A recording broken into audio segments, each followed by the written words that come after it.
ভ্রাম্যমাণ ম্যাজিস্ট্রেট উনি আমাদেরকে দালাল বলে আখ্যায়িত করছে। ফারিয়া নামের একটা সংগঠন আছে। প্রিয় সাংবাদিক ভাইরা, ফারিয়া কি? ফারিয়া শব্দের অর্থ অনেকেই জানে না।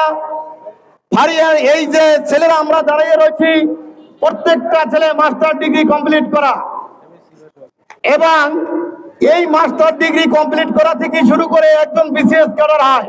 আপনারা সাংবাদিক বৃন্দ, আপনাদেরও কিন্তু এরকম শিক্ষিত হয়ে তারপরে সাংবাদিকতা করতে হয়।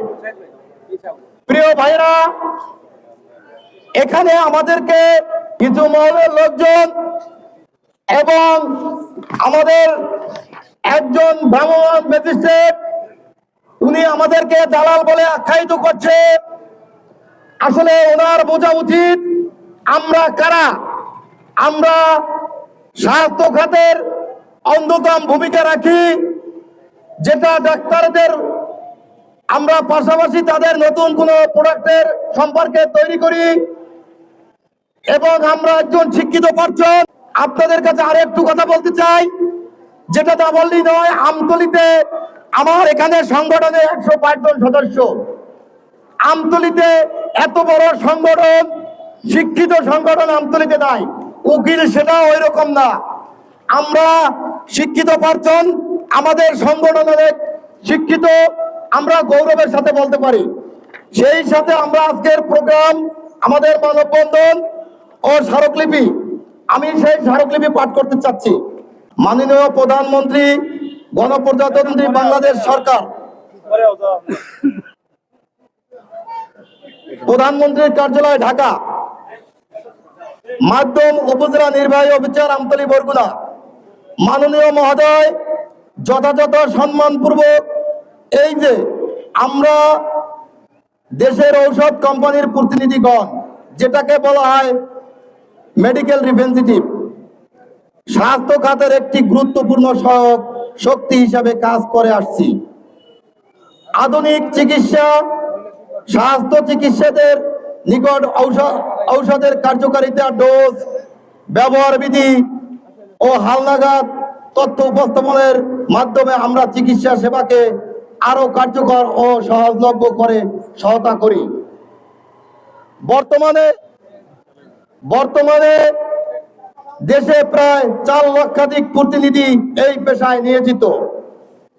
প্রিয় সাংবাদিক ভাইরা, আমরা আরো অত্যন্ত দুঃখের সাথে জানাচ্ছি যে সম্প্রসারিত সময়ে এবং দীর্ঘদিন ধরে ঔষধ কোম্পানিদের প্রতিনিধিদের অযৌক্তিক দালাল আখ্যাত প্রদান, অপমান, অপদস্থ ও হয়রানি শিকার হচ্ছে।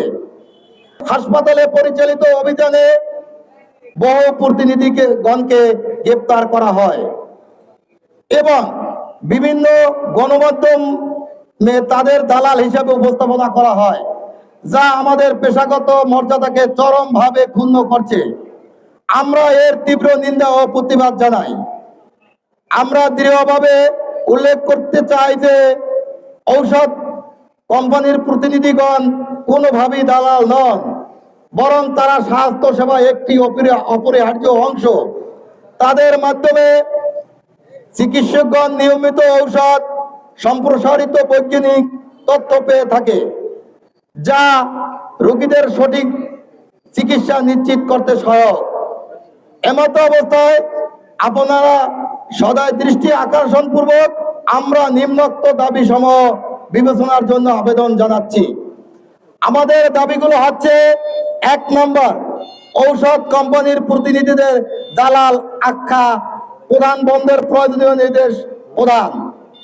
2, অযৌক্তিক গ্রেপ্তার, হয়রানি ও অপমানজনক আচরণ বন্ধ, সংশ্লিষ্ট কর্তৃপক্ষের নির্দেশ প্রদান। নাম্বার 3, গণমাধ্যমকে দায়িত্বশীল সংবাদ প্রচার নিশ্চিত করা। নাম্বার 4, স্বাস্থ্য মন্ত্রণালয়, আইন শৃঙ্খলা বাহিনী, ঔষধ প্রশাসন, ঔষধ শিল্পী মালিক সমিতি ও কেন্দ্রীয় ফারিয়ার প্রতিনিধিদেরকে নিয়ে একটি সমন্বয় বৈঠকের আয়োজন করা। নাম্বার 5, ঔষধ কোম্পানির প্রতিনিধিদের পেশাগত কার্যক্রমের জন্য সুস্পষ্ট নীতিমালা প্রণয়ন মাননীয় প্রধানমন্ত্রী জনাব তারেক রহমান, আমরা বিশ্বাস করি আপনার কার্যকর হস্তক্ষেপের মাধ্যমে এই সমস্যা ন্যায়সঙ্গত সমাধানের সম্ভব। অন্তত আত্মসম্মান ও পেশাগত মর্যাদা রক্ষার্থে আমরা বাধ্য হয়ে সারা দেশে কর্মসূচি গ্রহণ করতে পারি, যা দেশের ঔষধ সরবরাহের ব্যবস্থায় নিম্ন বিরূপ প্রভাব ফেলতে পারে। ধন্যবাদ প্রিয় সাংবাদিক বৃন্দ।